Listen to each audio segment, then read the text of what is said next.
Here we go. We're going to the kitchen fight in the Raid 2, going up against the minecart chase in Indiana Jones and the Temple of Doom, and this is our final matchup in the Yo bracket, or the Yo division of the bracket. Yep. How'd you score it? 7-3 in favor of Temple of Doom. I have 8-2 in favor of Temple of Doom. Nice. I mean, this is the scene that you fought. You fought for this one. I wasn't originally going to put minecart in. I fought hard for Temple of Doom. We both love Temple of Doom, but yeah, it's, to me, that there's clearly the one of that franchise. I'll say I chose Temple of Doom purely because there's way more variety in that sequence. Yes. And there's so much different things going on. And the thing is, what's funny is I was watching it, and there's still jokes in there as well to give you a little breath of fresh air, but they're done in a context that you can buy, which is kind of crazy. Mm-hmm. Well, that's the charm of Spielberg. He'll have character moments even in, the biggest action sequences. Right. In terms of everything, it starts off a little slow, but it just keeps picking up pace throughout the entire scene. I love when Short Round uses the guy as a little ramp to go into the cart, and then you have him doing that long ass swing down into the cart. That's awesome. Oh, that's movie magic right there. And then also just the variety of actual filmmaking styles. You have puppetry, and then also early 80s visual effects work, compositing work. Yeah. And so many different things. So ILM, baby. ILM. Yep. Thank God for ILM. Could you imagine what our favorite movies from the 80s would be without ILM? God damn. Yeah. And then the Raid 2, it's a good sequence. It's a really good one-on-one fight. Yes.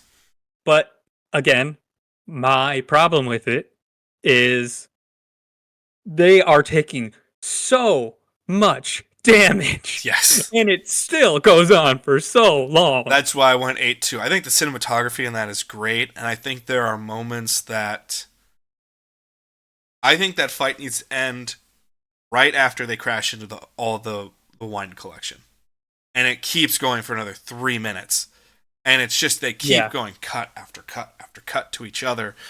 And it just is, it's again, over the top Asian gratuitous violence from Asian filmmaking. I mean, not just Asian violence. I'm not trying to make a statement on an entire, culture or race of people or anything. In terms of Asian filmmaking, that's where that comes from. It's just, I'm going to take cut after cut after cut after cut. I'm going to get stabbed 17 times, and I'm still just going to be like, yeah.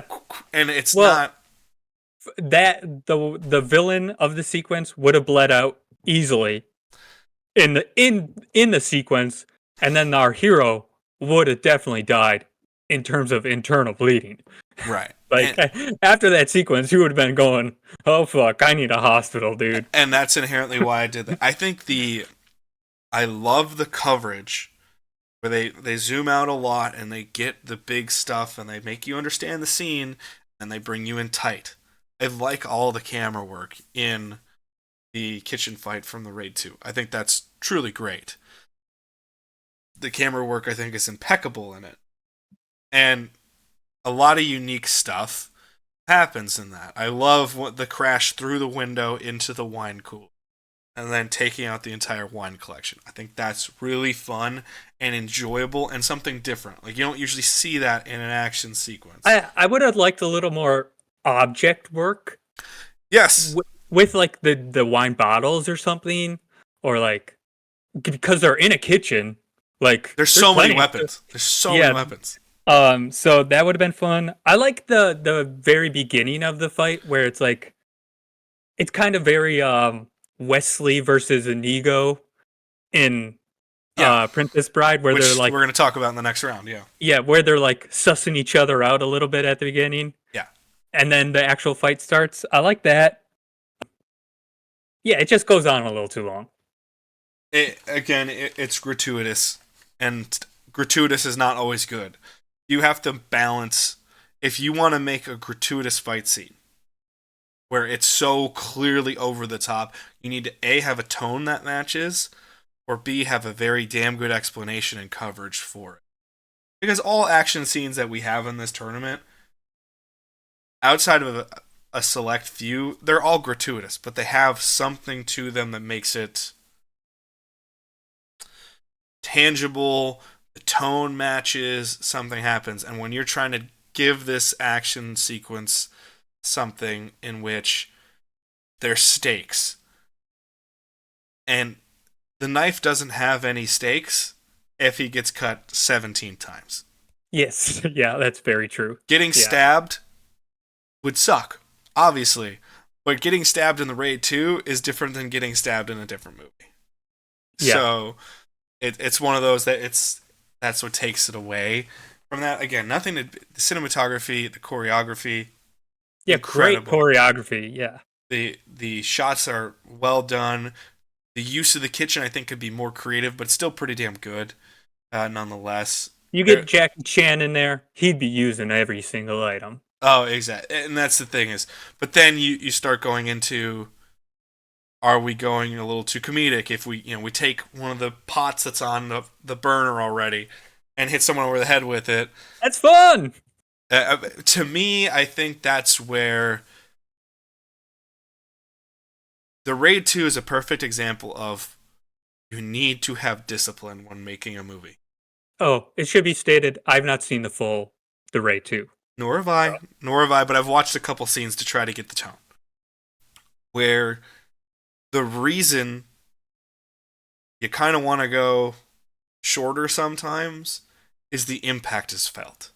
If he gets cut a couple times and you're like, oh, he's in really bad shape, but he made it out, you're okay. But when you're not, this isn't even an end sequence. This is like in the middle of the movie, I believe. So that's what it felt like. Yeah. So you're like, how are you going to go through all of this?